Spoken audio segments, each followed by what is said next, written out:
Hello সবাইকে, কেমন আছেন আপনারা সবাই? আশা করছি সবাই ভালো আছেন। আজকে ছিল ডিম পরোটা। আজকে সন্ধ্যায় ছিল ডিম পরোটা। মায়ের হাতের ডিম পরোটা। এই তো মা রুটি বেলে নিচ্ছিল। আহ, রুটিটা একটু বড় করেই বেলতে হবে ডিম পরোটা বানানোর জন্য। তো একটু মাঝে মধ্যে রুচির পরিবর্তন আনা আসলে প্রয়োজন। সবসময় রুটি খেতে খেতে আসলে মুখে জং ধরে গেছে।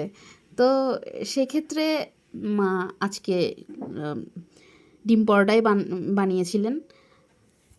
আজকে মার বন্ধ ছিল, তো মা ডিম পরোটা বানিয়েছিলেন।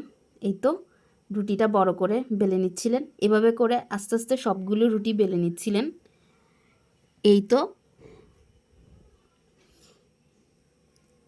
মার হাতের প্রতিটি রান্নাই আসলে ভীষণ মজাদার, ভীষণ স্বাদের।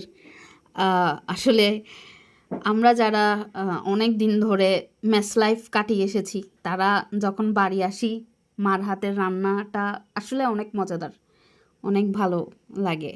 এই আর কি, মার হাতের যে কোনো কিছু, মার হাতের একটা ডাল রান্না করলে সেটাই অনেক অনেক ভালো লাগে, অনেক মজার লাগে।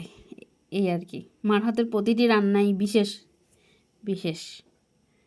এভাবে করে মা আজকে 2টা ডিম পরোটা বানিয়েছিলেন, মানে 2টা 2 রকমের।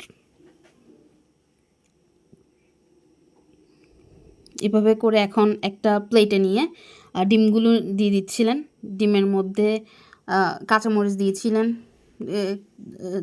তারপর পেঁয়াজ দিয়েছিলেন, তারপর হলুদ, মরিচ আর লবণ, যা যা দেয়া লাগে সব দিয়েছিলেন।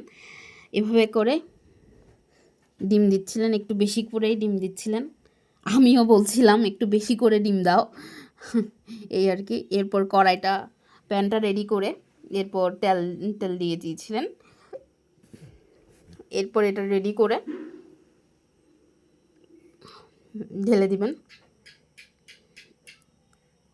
এটা রেডি করে, এই যে আজকের ডিম পরোটাটা অনেক ভালো হয়েছিল।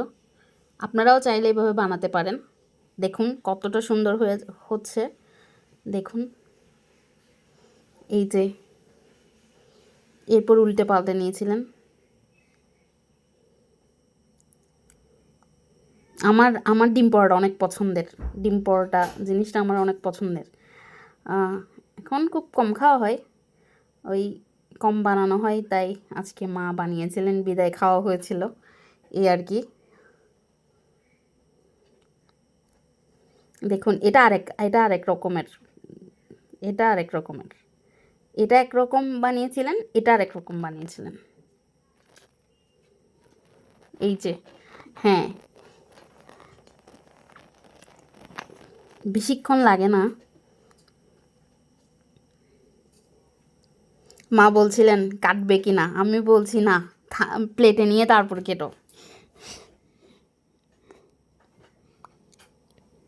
এরপর একটু ডিম দিয়েছিলেন, যাতে একটু বেশি বেশি ডিম লাগে, এই জন্য।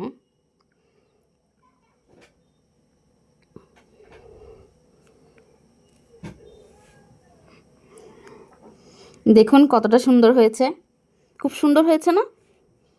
এরপর প্লেটে সাজিয়ে নিচ্ছিলেন। তারপর তারপর সালাদ ছিল, শসা ছিল আর পেঁয়াজ ছিল। ওটার ভিডিও করতে পারিনি,